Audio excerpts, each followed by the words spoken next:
The divorce papers arrived on a Tuesday, slipped under the apartment door, while Simone was at her 20-week ultrasound appointment alone. She came home with a grainy photo of her daughter's profile tucked in her purse and found the manila envelope waiting on the hardwood floor like something that had been there all along, patient and inevitable. Marcus had already moved out 3 weeks before. The apartment still smelled faintly of his cologne in the bathroom. She picked up the envelope, felt its weight, and didn't open it. Not yet.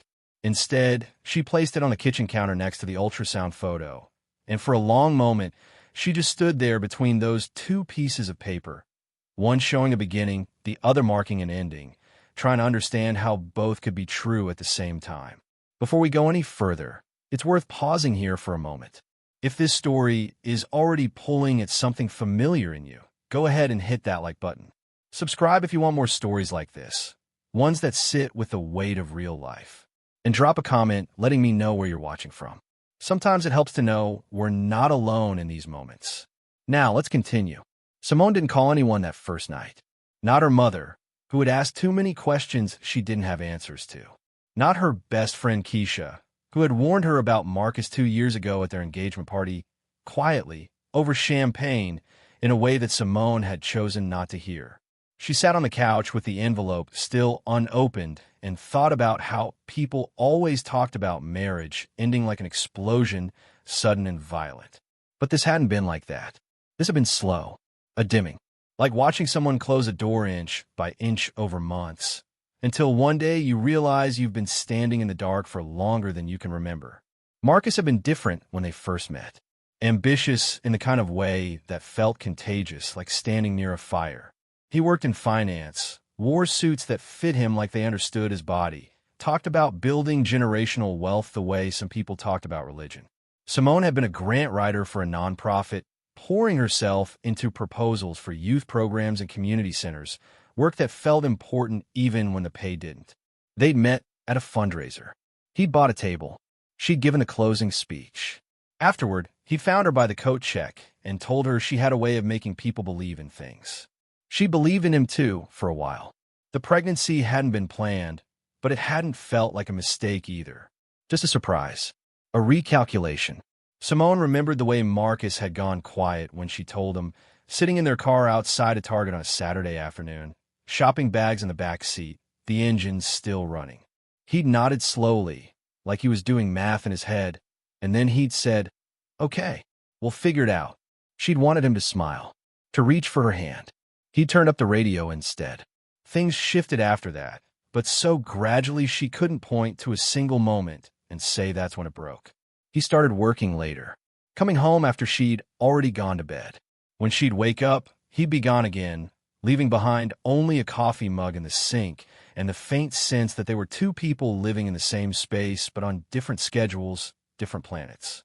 She tried to talk about it, asked him if he was okay, if they were okay. He'd always said the same thing. "I'm just trying to secure our future, Simone. That's what fathers do." Except he'd said it like he was trying to convince himself. By the time she was 4 months pregnant, they were barely speaking. By 5 months, he'd started sleeping in the guest room. And by the time she hit 20 weeks, he was packing boxes, telling her he needed space, needed time to think. She'd watched him load his car from the living room window, one hand on her growing belly, the other pressed against the glass like she could hold him there through sheer will. He'd driven away without looking back. The divorce papers made it official. 7 years together, 3 years married, and it all came down to this: irreconcilable differences. She read that phrase over and over, sitting at the kitchen table at 2 in the morning when she couldn't sleep, her daughter doing somersaults inside her. Irreconcilable differences. Like they were strangers who'd simply discovered they wanted different things. Like there hadn't been late-night conversations about baby names. Like there hadn't been a future they'd built in their heads, room by room. Simone signed the papers a week later. Her hand shook when she wrote her name, but she signed them. There was no point in dragging it out. No point in pretending this was something that could be salvaged. Marcus had already made his choice. She'd just been slow to accept it. Her father called the next day. It was early morning, barely past dawn, and Simone was still in bed, staring at the ceiling, feeling her daughter move. She almost didn't answer. Her father, Raymond, wasn't the kind of man who called just to check in. He was 72, stubborn, lived alone in the same house in South Memphis where he'd raised Simone and her brother. He'd been a postal worker for 40 years, retired now, spent most of his time in his garden or at the church on Sundays. They talked maybe once a month. Polite conversations. Surface level. The kind where everyone asked how everyone was doing and no one told the truth. Simone. His voice sounded different. Thinner. I need you to come home. She sat up, something cold sliding down her spine. Dad? What's wrong? Just come home, baby. Soon as you can. He hung up before she could ask anything else. Simone drove to Memphis 2 days later, the 6-hour journey feeling longer than it should have. She kept replaying that phone call in her head, the way her father's voice had cracked at the edges. Raymond Mitchell was not a man who asked for help. He was not a man who admitted weakness. He'd raised 2 kids mostly on his own after Simone's mother left when Simone was 8, packed a suitcase one afternoon, and disappeared into a life none of them were invited into. He never talked about it, never explained, just kept working, kept showing up, kept the house running like nothing had happened. Simone had learned early that some pain you just didn't discuss. You buried it and kept moving. The house looked the same as it always did. Small, neat, with a garden out front her father tended like it owed him something. Simone parked in the driveway and sat there for a moment, hands on the steering wheel, trying to prepare herself for whatever she was about to walk into. Raymond answered the door before she could knock. He looked older. That was the first thing she noticed. Thinner too, the kind of thin that happens fast, that means something. He smiled when he saw her, but didn't reach his eyes. You came, he said, like he hadn't been sure she would. Of course I came. They stood there in the doorway, neither of them knowing quite how to bridge the space between them. Finally, Raymond stepped back and let her in. The house smelled like coffee and old wood and something else Simone couldn't name. Memory, maybe. She followed her father into the living room, where he'd already set out 2 cups of tea on the coffee table, steam rising in thin spirals. He gestured for her to sit. She did, lowering herself carefully onto the couch, her belly making everything awkward. How far along are you now? He asked. Almost 6 months. He nodded, looking down at his hands. They were shaking slightly. Simone noticed and felt her chest tighten. Dad, what's going on? Raymond was quiet for a long time. Then he said, I'm sick, Simone. Pancreatic cancer. Stage 4. They gave me a few months, maybe less. The room tilted. Simone heard the words, but they didn't make sense, couldn't make sense. Her father had always been invincible in the quiet, stubborn way that fathers are. He didn't get sick. He didn't slow down. He just existed, solid and unmovable, like a tree that had been there so long you forgot it was alive. What? The word came out barely a whisper. I didn't want to tell you over the phone, he said. And I didn't want you to come down here out of obligation. But I need to talk to you. There's things you need to know. Things I should have told you a long time ago. Simone felt tears burning at the corners of her eyes. Dad, let me finish. His voice was gentle but firm. I don't have a lot of time, and I need to say this while I still can. She nodded, unable to speak. Raymond stood up slowly, walked over to a desk in the corner of the room, and pulled out an old wooden box. He brought it back to the coffee table and set it down between them like an offering. Your mother, he said, and just those 2 words seemed to cost him something. She didn't just leave because she wanted to. She left because I asked her to. Simone stared at him. What? I need you to understand something. I loved your mother. I did, but she was drowning, Simone. Postpartum depression, they called it later, but back then we didn't have words for it. She was just gone, even when she was standing right there. And I didn't know how to help her. I was working double shifts, trying to keep the bills paid, and I thought if I just kept everything running, she'd come back to herself. But she didn't. She got worse. Started talking about not wanting to be here. And I got scared. Real scared. He opened the box. Inside were letters. Dozens of them. Yellowed with age. I told her she needed to leave. Needed to get help, get herself right. I told her the kids, and I would be fine. That she could come back when she was better. And she left. But she didn't stop writing. Simone reached for one of the letters, hands trembling. The envelope was addressed to her, in handwriting she didn't recognize. She looked up at her father, confused. She wrote you every month for years, Raymond said quietly. You and your brother both. I kept them. I told myself I was protecting you. That it was easier for you to think she'd just disappeared than to know she was out there, struggling, trying to get better. I thought I was doing the right thing. The silence in the room was enormous. You kept her letters? Simone's voice was barely audible. All this time, I was wrong. Raymond's eyes were wet now. I see that now. I thought I was keeping you safe, but I was just keeping you from the truth.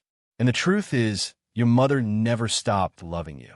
She just couldn't be the mother you needed while she was fighting to stay alive. Simone opened the letter in her hands. The date at the top said she'd been 11 years old. My sweet Simone, I hope you're doing well in school. Your father tells me you're reading everything you can get your hands on. That doesn't surprise me. You always were curious. I think about you every single day. I think about the way you used to fall asleep in my lap while I read to you. I think about your laugh. I'm getting better, slowly. Some days are harder than others. But I want you to know that leaving you was the hardest thing I've ever done, and I did it because I loved you too much to let you watch me disappear. I'm going to keep fighting. And someday, when I'm strong enough, I hope you'll let me explain. I hope you'll forgive me. Love always, Mom. Simone read it twice, then 3 times, tears streaming down her face. She looked up at her father, who was crying too now, decades of held-back grief finally breaking through. I'm so sorry, Raymond whispered. I'm so sorry, baby. They sat there together in that living room, both of them crying, both of them holding pieces of the past that had been kept from her. Outside, the sun was setting, casting long shadows across the floor. Where is she now? Simone finally asked. Raymond shook his head. She passed away 8 years ago. Heart attack. I got a call from a hospital in Atlanta. She'd been living there, working as a librarian. She'd gotten better, Simone. She'd built a life. And I never told you. The weight of it settled over Simone like a blanket made of stones. Her mother had been alive all those years, had been getting better, had been writing letters that never reached her. And now she was gone, and there was no chance to know her, no chance to hear her voice, no chance to ask her all the questions that were rising up inside like water filling a sinking ship. There's more, Raymond said quietly. He reached into the box and pulled out a bank statement. Official-looking papers clipped together. Your mother came from money, Simone. Old money. Her family disowned her when she married me. I was just a postal worker, not good enough for their daughter. But when she died, she'd saved everything she had. Everything. And she left it all to you and your brother, along with an inheritance from her own parents that she'd never touched. She wanted you to have it. Wanted you to have choices she never did. He handed Simone the papers. She looked down at the numbers, blinked, looked again. $3 million. In a trust. Waiting for her. The world went still. I didn't tell you because I was ashamed, Raymond said. Ashamed that I'd kept her from you. Ashamed that I'd let my pride and my fear make decisions that weren't mine to make. But I'm dying now, and I can't take this to my grave. You deserve to know the truth. All of it. Simone sat there, pregnant and divorced, and grieving for a father who was still alive and a mother she'd never really known, holding papers that represented a future she hadn't imagined. The irony wasn't lost on her. Marcus had left her because he thought she couldn't provide the life he wanted. And now, here she was, holding the means to do exactly that. But he was already gone. And this money, this inheritance, it wasn't a solution. It was a question. What do you do when the thing you thought you needed arrives too late? She stayed in Memphis for 2 weeks. Slept in her old bedroom, with its faded posters and creaky bed. Spent her days sitting with her father, reading her mother's letters, learning about a woman she'd thought she knew but never really had. Her mother had loved poetry, had wanted to be a teacher, had struggled with demons that didn't have names yet, had fought her way back to something like peace, had thought about her children every single day. Raymond told her stories he'd never told before, about how he'd met her mother at a church picnic, how she'd smiled at him across a table full of fried chicken and potato salad, how she'd loved to dance, how she'd cried for days when Simone was born, not because she wasn't happy, but because she was terrified she wouldn't be enough, how the fear had eventually swallowed her whole, until leaving felt like the only way to keep from drowning everyone else. "I thought I was protecting you," Raymond said one afternoon, the two of them sitting on the porch in the warm October air. "But I was just protecting myself. From having to explain. From having to admit I'd failed her." "You didn't fail her, Dad," Simone said quietly. "I did. And I failed you too. By keeping her from you. By making you think she didn't care." Simone reached over and took his hand. It was thin now, papery. "You did what you thought was right. That doesn't make it right. But I understand why you did it. Do you forgive me?" The question hung between them, fragile as glass. Simone thought about it, really thought about it. About all the years she'd spent thinking her mother had abandoned them. About the anger she'd carried, the questions, the sense that she'd somehow not been enough to make her mother stay. And now, learning it had all been more complicated than that. That her mother had loved her. That her father had made choices out of fear, not malice. That everyone had been doing the best they could with the pain they had. "I do," she said. "I forgive you." Raymond cried then, the kind of crying that comes from deep places, from caverns that have been sealed shut for decades. Simone held his hand and let him cry. And when he was done, they sat together in the quiet, watching the sun move across the garden he'd spent so many years tending. He died 3 weeks later, peacefully, in his sleep, in a house he'd lived in for 50 years. Simone was there when it happened. She'd been reading him one of her mother's letters, and when she looked up, he was gone. Just like that. One moment present, the next moment somewhere else entirely. The funeral was small. Her brother flew in from California, where he'd been living for the past 10 years, barely speaking to any of them. They stood together at the graveside, strangers in each other's grief, and when it was over, they went back to the house and sorted through their father's things. It felt wrong, touching his belongings, deciding what stayed and what went. But it had to be done. In his bedroom closet, Simone found a box of photos she'd never seen before. Pictures of her mother, young and smiling, holding a baby Simone in her arms. Pictures of all 4 of them together before everything fell apart. Her mother looked so happy in those photos, so alive. Simone traced her mother's face with her finger and thought about how much had been lost to silence, to secrets, to the belief that protecting someone meant hiding the truth. She drove back to her apartment in Nashville a week after the funeral, the car loaded with boxes of her father's belongings, her mother's letters, and the weight of everything she'd learned. The apartment felt different when she walked in, emptier somehow. She set the boxes down in the hallway and stood there for a long moment, one hand on her belly, feeling her daughter move. "It's just us now," she said quietly to the baby. "But that's okay. We're going to be okay." She meant it. For the first time in months, she meant it. The money from her mother's estate cleared a few weeks later. $3 million, just like the papers had said. Simone stared at the number in her bank account and felt nothing at first. Then slowly, something like possibility. She thought about what her father had said, about how her mother had wanted her to have choices. That's what this was. A choice. A chance to build something different than what she'd had. She thought about Marcus. About how he'd left because he didn't think she could provide the life he wanted. About how that had hurt, how it still hurt. But she also thought about how he'd been so focused on securing a future that he'd forgotten to be present in the one they had. How he'd talked about generational wealth, but had never talked about generational healing. How he wanted to build something, but had never asked what foundation they were building on. She didn't call him, didn't tell him about the money. This wasn't about him anymore. It wasn't about proving anything or fixing what was broken. This was about deciding what kind of life she wanted to build for herself and her daughter. What kind of mother she wanted to be. She started therapy the next week. Found a Black woman therapist who specialized in intergenerational trauma, who let Simone talk about her mother and her father and Marcus and all the ways she'd spent her life trying to hold everything together by keeping everything silent. They talked about how Simone had learned early that love meant sacrifice. That being strong meant not asking for help. That family meant protecting people from the truth, even when the truth was the only thing that could set you free. "Your father loved you," the therapist said one day. "But he loved you in the only way he knew how. The question is, what way do you want to love your daughter?" Simone thought about that for a long time. She thought about the letters her mother had written that she'd never received, about the conversations with her father that had never happened until it was almost too late, about the marriage she'd stayed in longer than she should have because leaving felt like failure, about all the ways silence had shaped her life.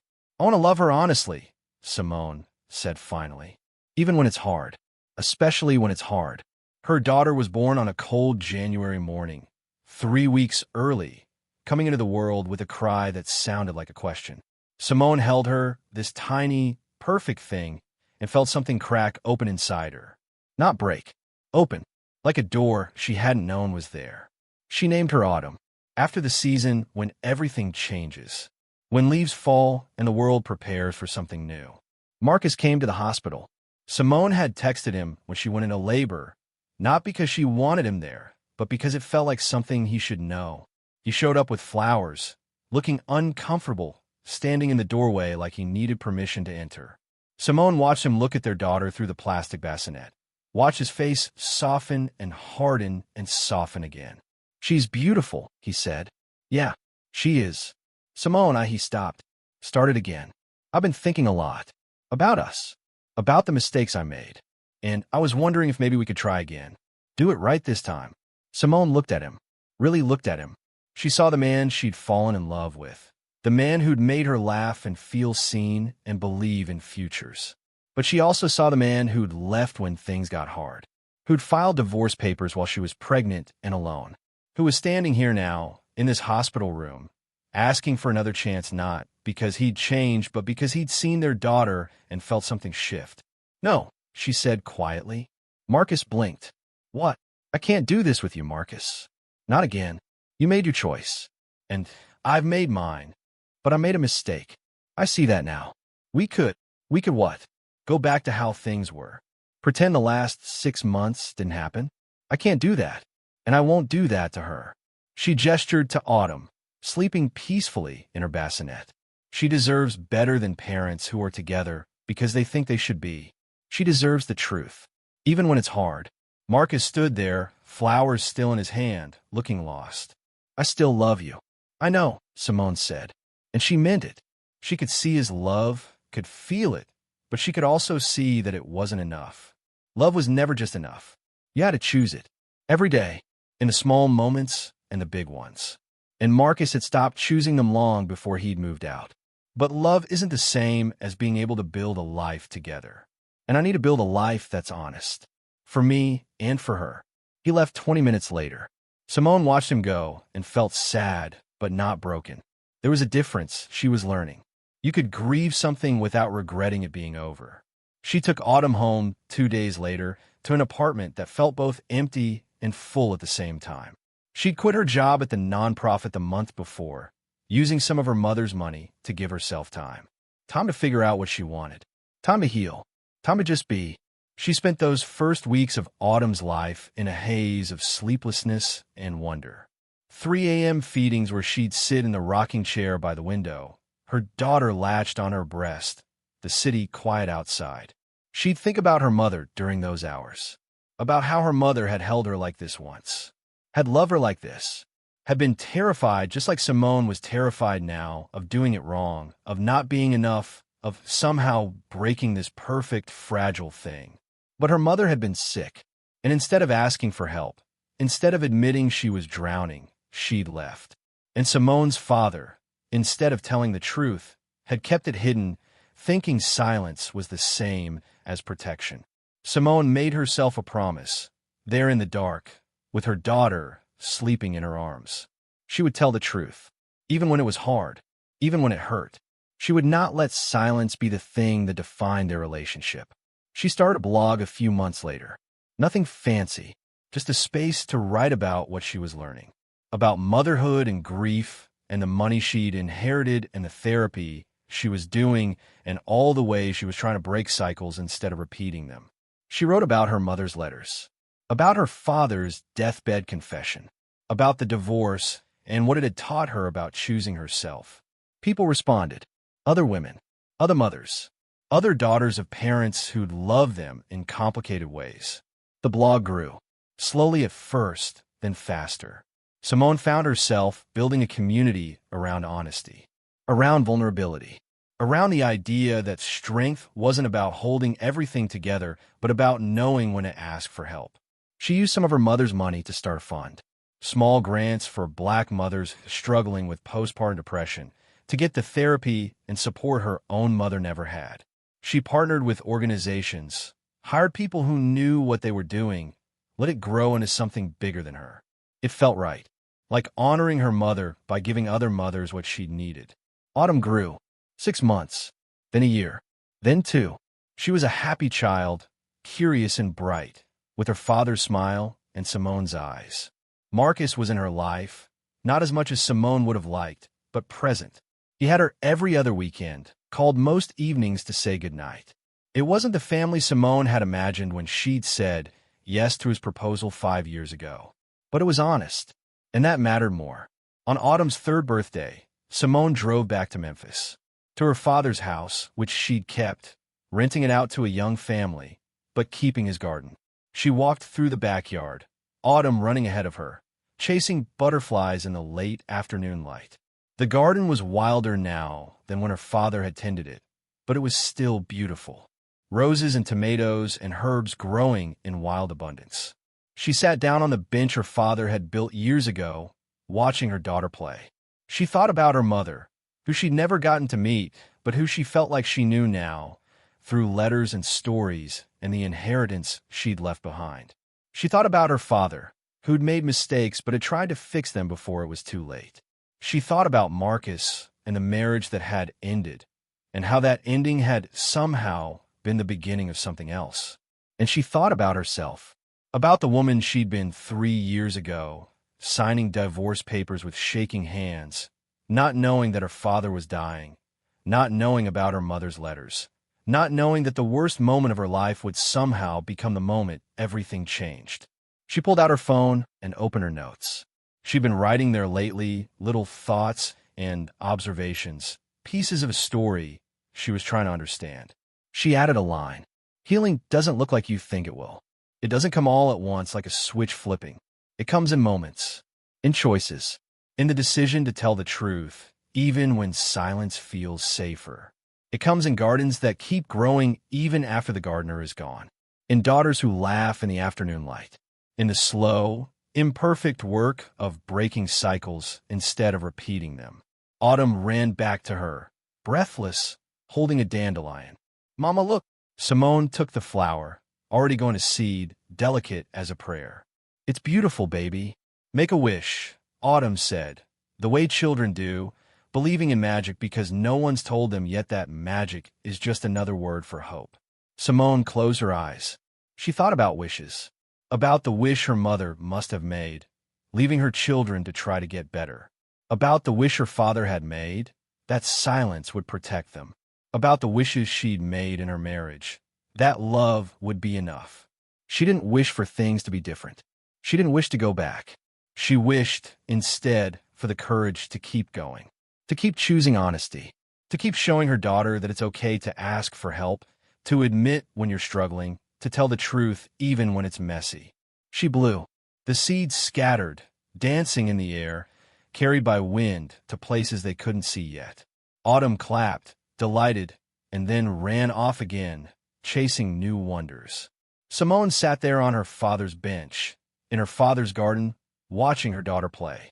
The sun was setting, casting everything in golden light, the kind of light that makes even ordinary moments feel sacred.